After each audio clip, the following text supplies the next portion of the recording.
하나님께서는 모세의 뒤를 이어서 여호수아를 이스라엘의 중보자로 세워서 가나안 땅을 정복하는 사명을 주셨습니다.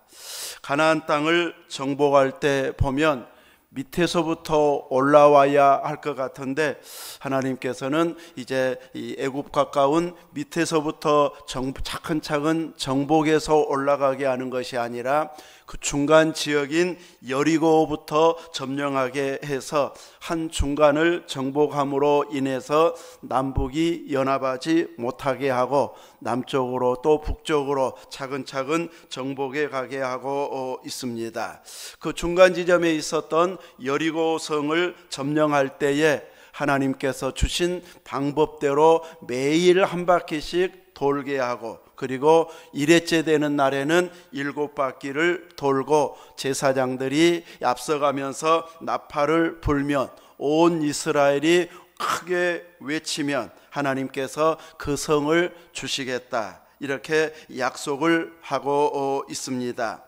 하나님께서 약속을 해주셨어도 곧 가나안 땅을 주시겠다고 약속했고, 또 아브라함 때부터 시작해서 수백 년 전부터 약속한 말씀이기 때문에 조금 허물이 있어도 덮어버리고 약속을 이루어 주시면 좋을 것 같은데, 하나님께서는 대충 싸우거나 대충 그냥 불순종해도 그냥 내가 봐주지 하면서 약속을 이루시는 것이 아니라 철저히 하나님 앞에 먼저 순종하는 순종의 싸움이 되게 하시고, 온전히 순종할 때에 약속하신 가나안 땅을 주시는 이런 은혜를 공급해 주시고 있습니다. 그래서 하나님께서 무엇을 해 주시겠다고 약속할 때에는 하나님 앞에서 지켜야 할 규례들을 꼭 주셨습니다.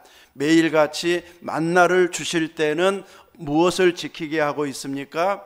매일 그날의 양식을 거두게 하고, 안식일 전날에는 이틀치 안식일 것까지 이제 거두고 안식일 날에는 거두러 가지 말라. 이것을 순종함을 통해서 그냥 저절로 주어지는 것이 아닌 하나님 말씀에 순종할 때 주시는 양식인 것을 끊임없이 지키게 하고 있습니다. 여리고성을 정복할 때에도 전쟁을 통해서 주신 명령은 여리고성과 그 가운데 있는 모든 것을 하나님께 바치라고 말합니다. 가나안 전쟁의 첫 번째 전쟁이고 첫 성읍이고 첫 것이기 때문에 첫 것은 항상 하나님께 바치게 하고 있습니다. 장자를 바치게 했고, 그 장자를 대표로 해서 레위 지파가 하나님 앞에 헌신하는 지파가 되게 했고, 모든 곡식을 추수할 때에도 첫 것을 하나님 앞에 드리게 하심같이 가나안 땅을 정복할 때에도 첫 성읍의 여리고성과 그 안에 있는 모든 것을 하나님 앞에 바치라고 명령하고 있습니다. 바친 물건에 손대지 말라 하면서 은금 동철 기구들은 다 여호와께 구별될 것이니 그것을 여호와의 곳간에 드리라고 첫 번째 명령을 내렸고, 또 두 번째 지켜야 할 명령은 이제 여리고성을 정복한 이후에 그들이 지켜야 할 것은 정탐꾼을 살려준 그 가정 기생 라합과, 그리고 그 집에 가족들을 모아들이면은 그 집에 있는 자들은 살려주겠다고 한 그 약속을 이제 지키기 위해서 정탐꾼들이 약속한 그 약속을 이제 온 이스라엘에게 지키도록 명령하면서 특별히 그 두 정탐꾼에게 그 사명을 맡겨주어서 살리는 일을 하게 하고 있습니다. 이렇게 여리고성을 매일 한 바퀴씩 돌고 마지막 1회째 7바퀴를 돌고, 그리고 나팔 소리에 맞추어서 온 백성들이 소리를 질렀을 때에 약속대로 성벽이 무너져 내렸습니다. 이런 전쟁은 할만하겠죠. 너무너무 쉬워 보이는 전쟁입니다. 이런 전쟁이라고 하면 어떤 강대국과 싸우라고 해도 능히 싸울 것 같은 이런 전쟁입니다. 그냥 우리 담벼락처럼 약한 성벽이 아니었습니다. 그 위에 마차가 다닐 만큼 넓기도 하고 튼튼한 성벽이어서 고고학자들이 정말로 이것이 그렇게 무너졌을까 의심할 정도로 튼튼한 성벽이었는데 하나님께서 약속하시니까 말씀대로 순종하니까 무너져 내렸습니다. 이스라엘 군사들은 이제 모든 것을 온전히 하나님께 바치는 말씀에 순종하는 전쟁을 치루었고 남녀노소 소와 양과 나귀는 칼날로 다 멸하는 이런 전쟁을 통해서 온전히 하나님 앞에 올려드리는 것처럼 보여지는 여리고성 전쟁이었습니다. 나중에 보니까 100%는 아니었고 99%보다는 더 많은 99.999% 정도는 될 만한 이런 순종을 했기 때문에 세상에서 이 정도의 순종이면 그 이상 순종이 있을까 싶을 정도로 대단한 순종의 열심이었다고 할 수 있을 것입니다. 또 한편으로는 또 하나님 앞에 이제 정탐꾼을 살려주었던 기생 라합과 그 집에 있는 모든 가족들을 살려내는 그 명령도 온전히 수행했습니다. 단 한 사람 7장 1절에 나온 이스라엘 자손들이 온전히 바친 물건으로 말미암아 범죄하였으니 이는 유다 지파 세라의 증손 삽디의 손자 갈미의 아들 누가 아간이 온전히 바친 물건을 가졌음이라 여호와께서 이스라엘 자손들에게 진노하시니라. 단 한 사람 혹은 한 가정만 알고 있는 사람은 한 가족인데 온전히 하나님께 바치라고 명령한 그 말씀에 불순종한 것 때문에 하나님께서 이스라엘 자손들에게 진노하셨다고 1절에 표현하고 있습니다. 99.99%가 순종했으니까 대단한 순종을 했다 하고 칭찬할 만도 한데 하나님은 99.9%의 순종이 아닌 100%의 순종을 요구하고 있습니다. 0.001%의 한 사람의 불순종 때문에 진노하셨는데 아간이 범죄해서 이렇게 말씀하시는 것이 아니라 오늘 11절에 보면 누가 범죄하여? 이스라엘이 범죄하여. 분명히 아간이 범죄했는데 이스라엘이 범죄하여 내가 그들에게 명령한 나의 언약을 어겼으며 또한 그들이 온전히 바친 물건을 가져가고 도둑질하며 속이고 그것을 그들의 물건들 가운데 두었느니라 하면서 이제 이스라엘이 범죄했다고 하나님은 선언하고 있습니다. 단순히 아간 한 사람이 아닌 이스라엘이 범죄한 것으로 기록함으로 인하여서 하나님의 백성된 자의 한 사람은 그냥 개인 한 사람이 아니고 공동체로서 하나인 것을 말해주고 있기 때문에 공동체가 범죄한 것으로 하나님은 받으시고 있습니다. 그래서 한 개인의 불순종, 한 개인의 실패는 공동체 전체에 영향을 미쳐서 공동체의 불순종이고 공동체의 실패라고 선포하고 하나님께서 진노하고 있습니다.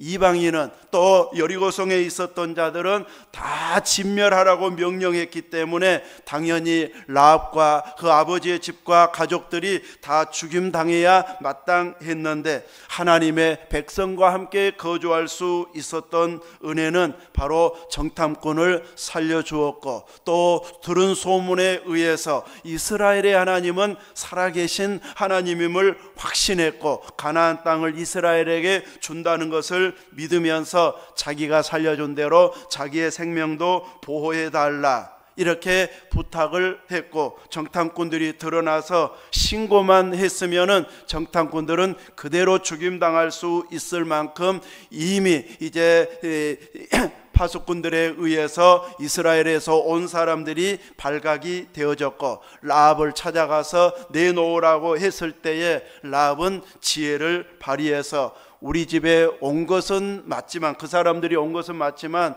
나는 그 이스라엘 사람인 줄 몰랐다. 그리고 그 사람들이 왔다가 금방 바로 나갔다. 빨리 뒤쫓아가면 성병분이 다치기 전에 잡을 수 있을 것 같다. 이렇게 속여가지고 이제 정탐꾼을 살려주는 일을 하게 되어집니다. 그 일로 인해서 이제 라합의 가족들은 이스라엘 중에 함께 거하면서 하나님의 백성이 누릴 복을 함께 누릴 수 있었고, 또 다윗의 족보에 들어가는 이런 영광을 누리기도 하였습니다. 반면에 당연히 하나님의 백성으로서의 영광을 누릴 수 있는 자격과 은혜가 충분히 주어졌던 아간이 하나님의 말씀에 불순종함으로 인하여서 하나님의 백성이 누려야 할 그 복을 누리지 못하고 심판을 받는 이런 일들이 생겨나게 되어졌습니다. 저는 바둑은 둘 줄을 모르지만 바둑에서 보면 한 번 두고 난 바둑을 다시 되짚어 보기 위해서 두었던 대로 다시 처음부터 놓아보는 것을 복기라고 한다고 합니다. 저 고등학교 때 그 방사선과에 근무하는 분을 통해서 딱 한 번 배운 적이 있었는데, 무슨 날일자마라고 눈목자 이야기해 주면서 그때 그렇게 놓으라고 하는데, 그때 한 번 배워보고 나서는 두어보지 않았기 때문에 오목 위에는 해야 할 줄을 모릅니다. 그런데 이 복기라고 하는 이 말은 이제 들어서 보아서 알고는 있는데, 이 바둑에 뛰어난 실력을 가진 사람들은 막 2시간 이상씩 두기도 하잖아요. 몇 시간씩 바둑을 두는데, 나중에 이제 판이 다 끝나고 처음 이제 첫 번째 것을 두었던 것부터 시작해 가지고 복기를 해가면서 녹화해 놓은 것도 아니고 하나씩 그대로 재현해 놓을 만큼 다 기억하고 있다고 합니다. 그 복기를 통해서 어디에서 승패가 갈렸는가, 그때 내가 어디에다 두었으면 유리할 뻔했는가, 이것을 이제 다시 연구하고 검토해서 다음에 둘 때는 실력을 키우기 위해서 복기를 반드시 한다고 합니다.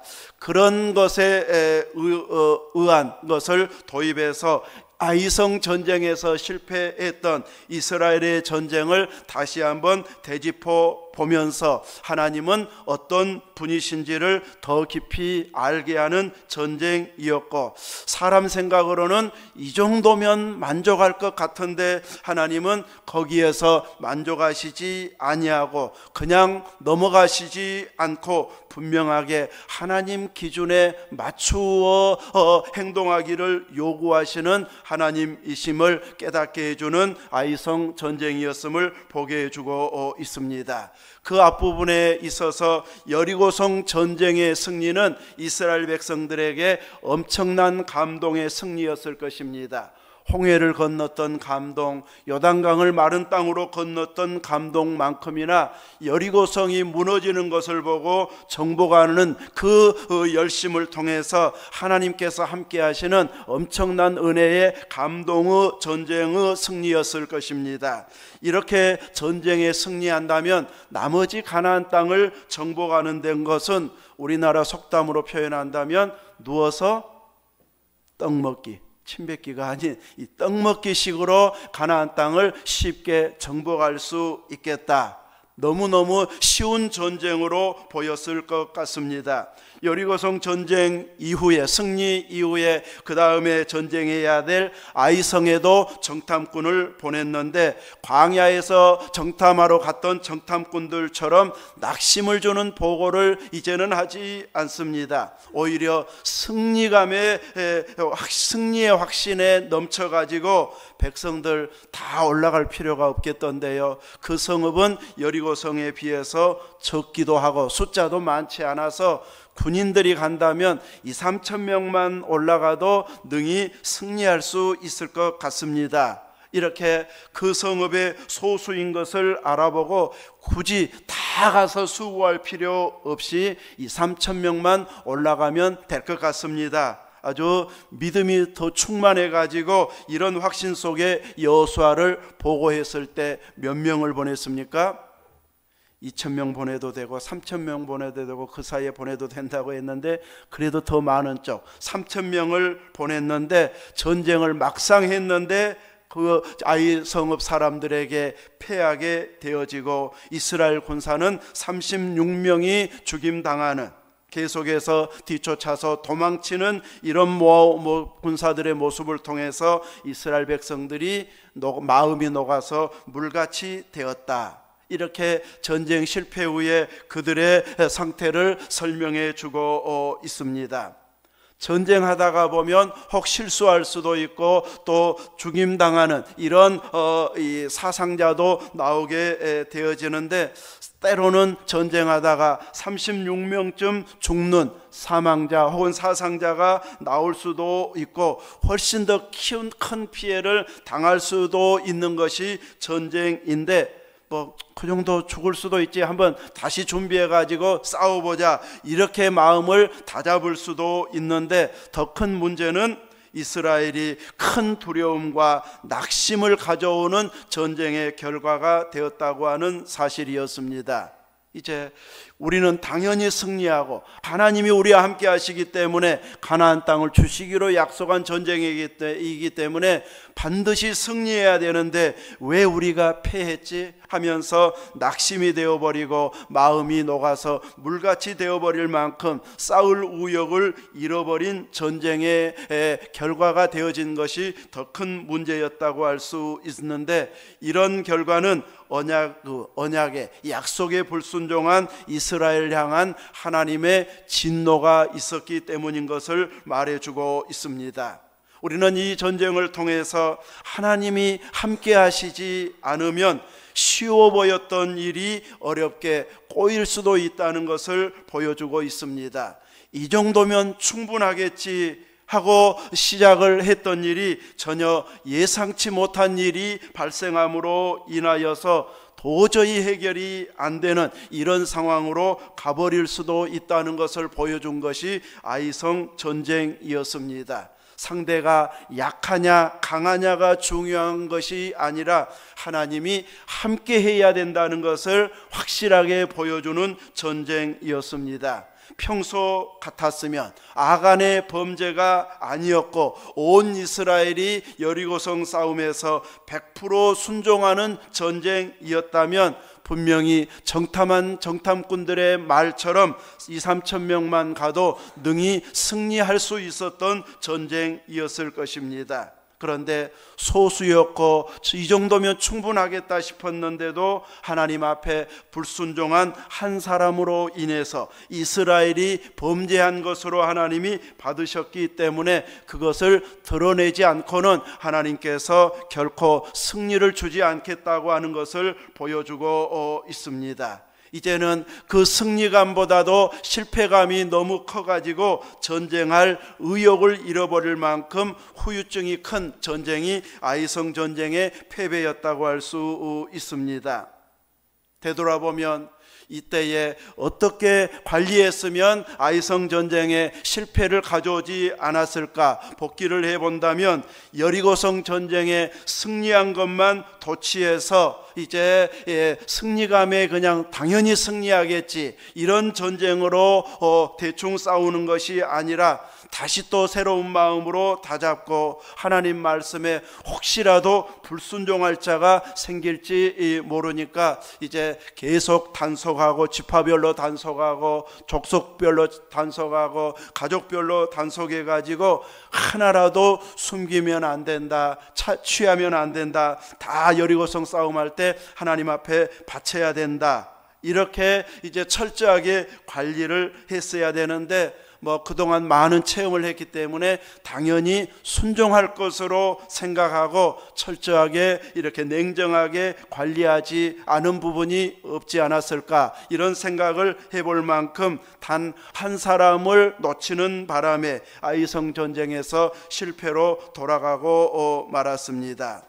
우리도 우리 앞에 놓인 문제들이 생겨날 수 있는데 우리들은 그 문제가 크냐 적느냐, 내 힘으로 해결할 수 있는 일이냐 없는 일이냐, 우리는 그것부터 진단하기 쉬운데 성경적으로 보면 우리 앞에 놓인 문제를 보면서 내가 하나님 앞에 철저히 깨어 있는가를 먼저 점검해야 된다는 것을 가르쳐 주고 있습니다. 혹시 하나님께서 진노할 만한 부끄러운 일을 내가 행한 적은 없는지, 혹은 행한 것을 알고 회개하지 않고 있는 일은 있지는 않는지, 이것을 우리로 하여금 점검하게 하는 이런 말씀이라고 할 수 있습니다. 분명히 하나님은 아브라함 때부터 하신 약속이었기 때문에 반드시 그 땅을 주시기는 할 것입니다. 그러나 불순종한 자들이 있음에도 불구하고 주시는 것은 아니고 반드시 순종하는 자들을 통해서 주시기 때문에 이때 아니면 하나님께서 진노하시면 또 얼마나 미루어질지 모르는 이런 위기 상황이 올 수 있기 때문에 하나님의 약속은 철저한 순종의 결과로 나온다는 것을 보여주고 있습니다. 이렇게 한 번은 실패했지만 여호수아의 발빠른 대처로 인해서 두 번째 전략을 세우고 아이성 전쟁에 임했을 때에는 두 번은 실패하지 않는 승리할 수 있는 전쟁을 할 수 있었던 것은 6절에 있는 말씀처럼 여호수아가 옷을 찢고 이스라엘 장로들과 함께 여호와의 궤 앞에서 땅에 엎드려 머리에 티끌을 뒤집어 쓰고 저물도록 있다가, 이런 모습은 무엇을 하는 장면의 모습입니까? 회개하는 장면입니다. 하나님 앞에 우리가 무엇을 잘못했습니까? 아직은 아간이 잘못했다든지 누가 훔쳐간 것이 있다든지 여기까지는 알지는 못합니다. 왜 이 전쟁에서 실패했는가? 왜 하나님이 우리와 함께하지 않았을까? 이것을 철저하게 회개하면서 기도했을 때에 하나님께서 이제 어찌하여 이렇게 엎드려 있느냐 하면서 이제 잘못된 부분들을 여호수아에게 하나님께서 말씀해 주시고 있습니다. 하나님의 군대인 이스라엘은 하나님과의 관계가 바로 서 있어야 승리할 수 있다는 것을 보이고 있기 때문에 하나님께서 진노하시는 그 원인을 제거하지 않으면 3,000명으로 패배했으면 우리 군사들 많으니까 5만 명, 10만 명을 보내가지고 완전히 그냥 숫자로 눌러버립시다 하면은 혹시 승리할 수 있는 전쟁이 될 수도 있습니다. 그런데 하나님과의 관계가 회복되지 않은 상태에서 승리는 참다운 승리는 아닙니다. 그 다음 싸움에서 또 다른 이런 위기 상황이 계속 도사리고 있게 되어집니다. 그러므로 한 번의 실패에서 온전히 정리하고 회개하고 하나님과의 틀어졌던 관계를 회복시켜서 온전한 회복을 통해서 다시 그런 일들이 반복되지 않게 하는, 또 다른 위기가 오지 않게 하는 것, 이것이 하나님의 말씀을 또 살아계신 하나님을 제대로 이해하는 것이 되어진다는 것을 보여주고 있습니다. 그래서 11절을 통해서 하나님께서는 이렇게 범죄한 자가 있다는 것을 알려주고 있고, 그들의 물건 바친 것들을 온전히 하나님 앞에 이제 드려서 이제 바친 물건을 너희 중에 멸하지 아니하면 하나님은 다시는 너희와 함께하지 않겠다고 선언하는 이 말씀을 통해서 철저하게 하나님 뜻대로 순종하고 하나님의 요구대로 행동해야 된다는 것을 깨닫게 해주고 있고, 그래야만이 가나안을 정복할 수 있다는 것을 알려주고 있습니다. 이 사건을 통해서 하나님은 어떤 분이신지를 찾아보면 언약을 어긴 것에 대해서, 하나님 명령에 대해 어긴 것에 대해서 하나님은 진노하시는 분이심을 보여주고 있습니다. 능력만큼, 하나님의 능력만큼이나 진노도 크실 수 있기 때문에 우리들의 상상할 수 없는 방법과 또 환경을 통해서 하나님이 진노하실 수 있습니다. 그러므로 하나님의 진노가 이제 멈추게 하는 길은 이스라엘이 철저히 회개하고 죄를 티끌을 무릅쓰고 종일토록 회개기도 했던 것처럼 하나님의 진노하신 원인을 발견해내고 그리고 드러내서 말씀대로 그 모든 소유를 불살라야만이 하나님의 진노가 풀리신다는 것을 깨닫게 해주고 있습니다. 그래서 하나님께서는 누가 그 일을 했는지 드러내기 위해서 온 이스라엘이 지파별로 나오게 하고 있고, 그 지파 중에 어느 지파가 뽑히게 됩니까? 유다 지파가 뽑히게 되고, 그래서 이제 나머지 지파는 면하게 되어지고 유다 지파만 남게 되어집니다. 유다 지파 중에서 유다 지파 각 족속들이 나오게 해서 각 족속들 중에 세라 족속이 뽑히게 되어졌고, 또 세라 족속의 남자들 중에 삽디가 뽑히게 되고, 삽디의 가족 남자들이 다 나오게 해서 삽디의 손자요 갈미의 아들인 아간을 뽑아서 이제 그가 범죄했음을 드러내고 그를 불사르도록 명령을 내리고 있습니다. 지금 이 아간까지 드러내기까지 4번에 걸쳐서 혹은 4-5번에 걸쳐서, 할아버지 삽디에서 바로 아간을 드러냈으면 4번이고 아버지로 내려가고 또 형제들 중에 뽑았으면 5번까지 갔을 것 같기도 한데, 아무튼 한 4번 정도를 통해서 점점 좁혀오고 있습니다. 잘못한 사람은 누가 잘못한지는 알기 때문에 거기까지 좁혀오기 전에 제가 잘못했습니다, 제가 훔쳤습니다 하면서 먼저 나서서 회개했더라면 조금이나마 기회가 주어지지는 않았을까, 혹은 가족이라도 자녀라도 살아날 길이 있지 않았을까 싶기도 하지만 끝까지 아간은 숨기고 있습니다. 내가 가져간 것은 맞지만 설마 나만 가져갔겠느냐, 그런 마음이 있었는지, 다른 사람, 나 말고 다른 사람이 뽑힐 수도 있겠지 하고 미루다 보니까 회개할 기회를 놓쳐버리고 말았습니다. 이렇게 하나님께서는 기회를 주셨는데도 불구하고 사람 생각으로, 자기 생각으로 나는 아니겠지, 나는 드러내지 않겠지, 이렇게 이제 하나님을 모른 자로 생각하고 버티다가는 반드시 들추어낸다는 것을 명확하게 보여주고 있습니다. 이 사건을 통해서 이스라엘 백성들은, 하나님의 군대들은 가나안 땅을 정복할 때에, 또 가나안 땅에 살 때에 어떤 자세로 살아야 할 것인지를 명확하게 보여주는 이런 사건이었다고 할 수 있을 것입니다. 가장 좋은 길은 처음부터 모든 백성들이 철저히 순종하는 것이 가장 좋은 길이고 바람직한 모습이라고 할 수 있습니다. 실패한 후에 회개하고 다시 이제 정복을 하려고 하니까 범죄자가 드러나고 또 그를 불살라서 심판을 했음에도 불구하고 그 다음에 아이성을 정복할 때는 2-3천 명으로 되지는 않았습니다. 훨씬 더 많은 숫자가 동원되어서 수고해야만이 겨우 정복할 수 있는 이런 전쟁이 되고 말았습니다.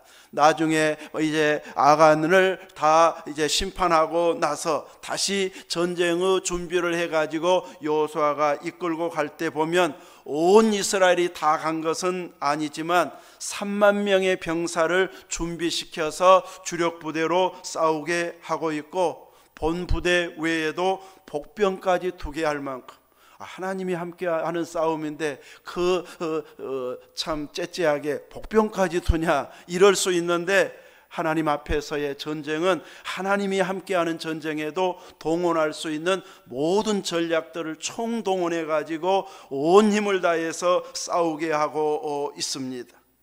철저하게 회개했기 때문에 쉽게 승리가 보장되는 것이 아니고 그 회개에 합당한 결과물들을 안고 이렇게 출발해야 된다는 것을 보여주고 있고, 아이성 싸움에서는 10배가 넘는 숫자가 동원되어져서 생명을 걸고 싸운 후에야 승리할 수 있는 이런 전쟁이 되어졌던 것을 보여주고 있습니다. 우리가 은혜 생활할 때 최고의 좋은 기회는 처음 은혜 주셨을 때가 가장 좋은 기회인 것을 깨닫게 해주고 있습니다. 처음에 철저한 순종의 싸움을 싸우게 되면 이런 이제 불상사가 일어나지 않게 되어지고 하나님 약속이 성취되어지는 놀라운 은혜를 볼 수 있게 해주고 있다는 것을 알아야 할 것입니다. 그러므로 우리가 중심으로 깨달아야 할 부분은 하나님과의 관계가 틀어진 상황에서는 적당하게 하나님이 봐주시겠지. 하나님은 사랑의 하나님이신데 누구누구도 용서해 주셨는데 하면서 나도 봐주겠지 하고 대충 넘어가는 자가 되어져서는 안 될 것이고, 그것은 내 마음이 아니고 내 기대치이지 하나님의 마음은 아니라는 것을 본문에서 보여주고 있습니다. 하나님 주신 마음은 처음 주신 은혜, 처음 주신 감동, 처음 내린 명령 그대로 순종할 때 하나님은 기뻐하시고 약속을 이루시는 분이심을 보여주고 있습니다. 하나님은 각 시대마다 이런 실수들을 드러내서 철저히 하나님 앞에 순종하게 하고 있습니다. 다윗이 다윗성의 법궤를 이동할 때에도 주신 율법대로가 아닌 발전된 방법을 동원해서 레위인들이 어깨에 메고 이동해야 할 법궤를 좀 수레에다가 싣고 가면 더 좋은 방법 아닌가. 재정은 훨씬 더 들어가요. 새 수레를 만드니까 발전된 모습, 재정도 들어가고 사람들이 보기에도 참 좋아 보이고 환호하기도 좋고, 이렇게 뭔가 나은 방법인 것 같은데 성경의 방법은 아니었습니다. 그래서 하나님께서 그 법궤 이동 때에 이제 기뻐 받으시지 않았습니다. 오히려 하나님이 진노하고 또 소가 뛰고 법궤가 떨어질 뻔함으로 인해서 웃사가 법궤를 붙들었다가 그 자리에서 죽는 이런 일이 생겨났습니다. 그 이전에 블레셋과의 전쟁 때 법궤가 빼앗겼다가 돌아왔을 때에도 법궤는 아무도, 짊어진 자들도 들여다보면 안 되는데 오베데돔 사람들이 들여다보았다가 이제 5만 70명 혹은 가로 열고는 70명 이렇게 죽었다, 이렇게 심판을 받게 되어지는데, 보지 말라고 하는 것이면 훗날에도 안 보아야 되는데 굳이 이번에는 가까이 왔으니까 궁금하니까 법궤가 어떻게 생겼을까 보고 싶은 마음이 아무리 강해도 딱 참아야 되는데, 보다가 이런 큰 진노를 당하게 되어지고 본 그 사람들은 자기 생명과 바꾸는 일이 벌어지고 말았습니다. 이제 오늘 설교를 마무리하면서 우리 앞에 놓인 여러 일들을 보면서 우리들은 하나님 말씀 순종하는 일에 결코 느슨해서는 안 된다는 것을 배울 수 있게 해주고 있고, 우리 앞에 놓인 일들이 쉬우냐 어려우냐 문제보다도 더 큰 것은 하나님과 나와의 관계가 바로 서 있기만 하면 큰 문제도 쉽게 해결되어지고, 관계가 틀어져 있으면 작은 일처럼 보인 것도 틀어질 수 있다는 것을 알았다면 우리들은 철저하게 하나님과의 바른 관계, 하나님과의 온전한 교제가 이루어지도록 중보자 대신 예수님을 우리의 중심에 모시고 철저하게 하나님 앞에 그 이름을 힘입어서 회개하고 그 이름을 힘입어서 기도하고 나아갈 때에 하나님께서 놀라운 은혜를 주신다는 것을 깨달아야 할 것입니다. 한번 실패했는데도 다시 반복하면 그 일들이 계속 반복되어집니다.